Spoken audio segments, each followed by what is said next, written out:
উচ্চ মাধ্যমিক পরীক্ষার প্রথম দিনে বাটিকা বৈচি বিদ্যালয় পরীক্ষা কেন্দ্রে উপস্থিত থেকে আগত ছাত্রছাত্রীদের উৎসাহ ও শুভেচ্ছা জানানো হয়। এদিন পরীক্ষার্থীদের মানসিক দৃঢ়তা বাড়াতে এবং সুন্দর ভবিষ্যতের কামনায় প্রত্যেকের হাতে গোলাপ ফুল ও কলম তুলে দেওয়া হয়। অনুষ্ঠানে উপস্থিত ছিলেন গ্রাম পঞ্চায়েতের প্রধান মালা বিবি, অঞ্চল নেতৃত্ব সঞ্জয় রায়, সদস্য জয়ন্ত ক্ষেত্রপাল এবং বৈচি পুলিশ ফাঁড়ির বড়বাবু সুব্রত বাবু সহ অন্যান্য বিশিষ্ট ব্যক্তিবর্গ। তাঁদের উপস্থিতিতে পরীক্ষার্থীদের মধ্যে এক আন্তরিক ও উৎসাহব্যঞ্জক পরিবেশ সৃষ্টি হয়। একই সঙ্গে বিদ্যালয়ের প্রধান শিক্ষক মহাশয়ের সঙ্গে আলোচনা করা হয় পরীক্ষার সামগ্রিক ব্যবস্থা, নিরাপত্তা ও প্রশাসনিক প্রস্তুতি নিয়ে। আপনার স্কুলে উচ্চ মাধ্যমিকের সিট পড়েছে, কত স্টুডেন্ট পরীক্ষা দিচ্ছে? এবছর আমাদের এই বাটিকা হাই স্কুলে 210 জন পরীক্ষার্থী, ছাত্রী আছে 123 জন আর ছাত্র আছে 87 জন। 87 জন। কোন কোন স্কুলের? কোন স্কুল বলতে এখানে বৈচি বিএল, হরালদাসপুর বালিকা বিদ্যালয়, হাতনি পূর্ণচন্দ্র বিদ্যা মন্দির, বিলসরা রবীন্দ্রনাথ এবং হোপুর যজ্ঞেশ্বর, এই 5টা স্কুল থেকে ছাত্রছাত্রীরা এখানে পরীক্ষা দেয়।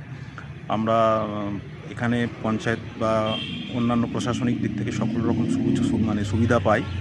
আমাদের যে জেনারেটর, আমাদের খুব সমস্যা হতো, যে জেনারেটরের ব্যবস্থাটা আমাদের পঞ্চায়েত থেকেই করে দেওয়া হয়েছে। এই জন্য মাননীয় প্রধান মহাশয়কে আমার ধন্যবাদ। এবং এছাড়াও সমস্ত সরকারি আমরা যে ইয়েগুলো পাচ্ছি, তাদের আজকে যে দেখলাম ছাত্রীদের যে সংবর্ধনা দেওয়া হলো, এটাও খুব ভালো লাগলো দেখে। পরীক্ষা আপাতত সুষ্ঠুভাবেই চলছে, কোনো রকম সমস্যা নেই। ঠিক আছে, কি বার্তা দেবেন ছাত্রীদের উদ্দেশ্যে যারা জীবনের এটা তো প্রথম উচ্চ শিক্ষার প্রথম ধাপ, উচ্চ মাধ্যমিক পরীক্ষা, তারা সফল হোক, তারা ভালো রেজাল্ট করুক, এটাই কামনা করি প্রধান শিক্ষক হিসেবে। অভিভাবকদের সঙ্গেও কথা বলে ছাত্রছাত্রীদের সুবিধা, যাতায়াত, স্বাস্থ্য ও মানসিক প্রস্তুতির বিষয়গুলি সম্পর্কে খোঁজ খবর নেওয়া হয়। আজকে আপনি এখানে কি ব্যাপার? আমার ছেলে পরীক্ষা দিচ্ছে। জীবনের উচ্চ শিক্ষার বলতে পারেন একদম প্রথম ধাপ, কিন্তু মাধ্যমিক হলেও প্রথম ধাপ হলো কি আজকে এই উচ্চ মাধ্যমিক, সেই পরীক্ষা আপনার ছেলে দিচ্ছে। কি বলবেন, কি মানে আপনার অভিব্যক্তি কি? আমার অভিব্যক্তি, ছেলেকে দুটো কথাই বলেছি, ভালো করে পরীক্ষা দিতে, রেজাল্ট ভালো করতে। রেজাল্ট ভালো করলে এই রেজাল্টটাই হচ্ছে একবারে উচ্চশিক্ষার জন্য, এই রেজাল্টটাই মেন লাগবে। এরপর কলেজে ভর্তি যা কিছুতে, নেট পরীক্ষা যা কিছুতে এই রেজাল্টটাই মেন। ওদের ছেলেকে বারবার বলেছি ভালো করে পরীক্ষা দিতে এবং রেজাল্ট যাতে ভালো হয় সেই দিকে নজর।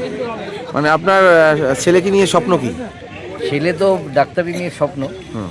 আচ্ছা, আর একটা প্রশ্ন এর বাইরে, যে রাজ্যের মুখ্যমন্ত্রী আমাদের ছেলে মেয়েদের পড়াশোনার জন্য একদম প্রাথমিক স্তর থেকে একদম উচ্চশিক্ষা পর্যন্ত যে বিভিন্ন যে প্রকল্প করেছেন, সবুজ সাথী থেকে শুরু করে সব ধরনের টেক্সট বুক দেওয়া বিভিন্ন, এই সম্বন্ধে কি বলবেন? এই যে ভাবনা খুবই ভালো, কিন্তু এটা কি সবাই পাচ্ছে? সেই দিকে একটুখানি পাড়ার যারা আছে লোকাল, তাদের একটু নজর দেওয়া দরকার, যাতে তারা এই কথাটা যেন সবাই পায়। কিন্তু এক শ্রেণী পেয়ে যাবে, আরেক শ্রেণী পাবে না, এইটা যেন না হয়। ভাবনাটা ভালো। উপস্থিত সকলেই পরীক্ষার্থীদের উজ্জ্বল ভবিষ্যৎ ও সফলতার জন্য শুভকামনা জানান।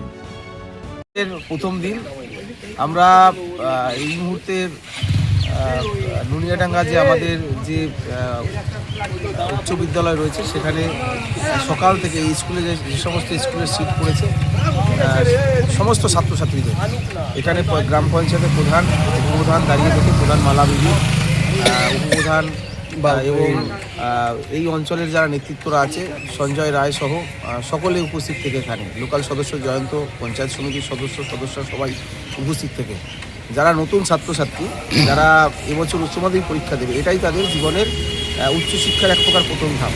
এই রেজাল্টটাই আগামী দিনে মার্কিং থাকবে। এই রেজাল্টটা যে যত ভালো করবে, আগামী দিনে উচ্চশিক্ষার দরজা তার জন্য তত বেশি সহজ হবে।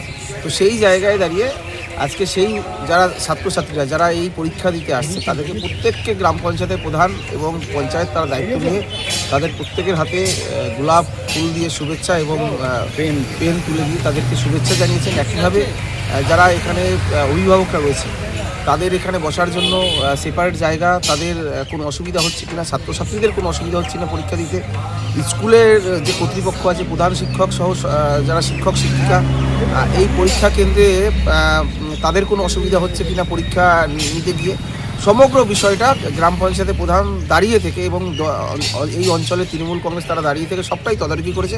এবং আমরা আশাবাদী আজকে এই সেন্টার শুধু নয়, সমস্ত পশ্চিমবঙ্গে যারা উচ্চশিক্ষা অর্জনের জন্য এই প্রাথমিক ধাপের পরীক্ষা দিচ্ছে, পশ্চিমবঙ্গ সরকারের মুখ্যমন্ত্রী তাদেরকে আমরা সবাই জানি শিক্ষায় একদম প্রাথমিক থেকে একদম উচ্চশিক্ষা পর্যন্ত এক প্রকার পড়াশোনা বিনা মূল্যে বললেই চলে। তো সেই জায়গায় দাঁড়িয়ে বিশেষ করে উচ্চ মাধ্যমিক আগের ধাপটা, সেই জায়গায় সেই সরকারের যে চিন্তাভাবনা, সেই সরকারি চিন্তাভাবনা কিন্তু কার্যকর করছে গ্রাম পঞ্চায়েতের প্রধান এবং তার যে টিম আছে। আমি এই যে শুভ উদ্যোগ, যে উদ্যোগ গ্রাম পঞ্চায়েতের প্রধান মালাবিদি নিয়েছে, তার জন্য মালাবিদিকে আন্তরিক অভিনন্দন জানাই, ধন্যবাদ জানাই। একইভাবে যারা পরীক্ষা দিচ্ছে তাদের সকলের জন্য আমাদের সকলের একরাশ শুভেচ্ছা রইল, তারা যাতে খুব ভালো রেজাল্ট করে ভবিষ্যতে তাদের উচ্চশিক্ষার দরজা আরও বেশি খুলে দিতে পারে। এবং এই যেভাবে আজকে পঞ্চায়েত কাজ করেছে, পঞ্চায়েতকে এই শুভ উদ্যোগের জন্য আমরা ধন্যবাদ জানাচ্ছি। এবং স্কুলের যিনি প্রধান শিক্ষক আছেন তিনি চেষ্টা করছেন যাতে পরীক্ষার্থীদের কোনো অসুবিধা না হয়। যার যে অসুবিধা, একজন ছাত্রীকে আমরা দেখলাম সে বাড়িতে অ্যাডমিট রেখে এসছে, প্রধান শিক্ষক এবং টিম এবং আমাদের অঞ্চলের যে কমিটি, সেই কমিটির দায়িত্ব নিয়ে সেই অ্যাডমিট আনিয়ে তার যাতে সেই ব্যবস্থাও করেছে। তো আজকের এই পরীক্ষায় আমরা সকল ছাত্রছাত্রী যারা পড়ি তাদের সকলের পরীক্ষায় যারা ভালো পরীক্ষা, তার জন্য আমরা শুভেচ্ছা জানাচ্ছি। সবাই খুব ভালো পরীক্ষা দেবে এবং উচ্চশিক্ষার দরজা সকলের জন্য আরও বেশি প্রশস্ত হবে।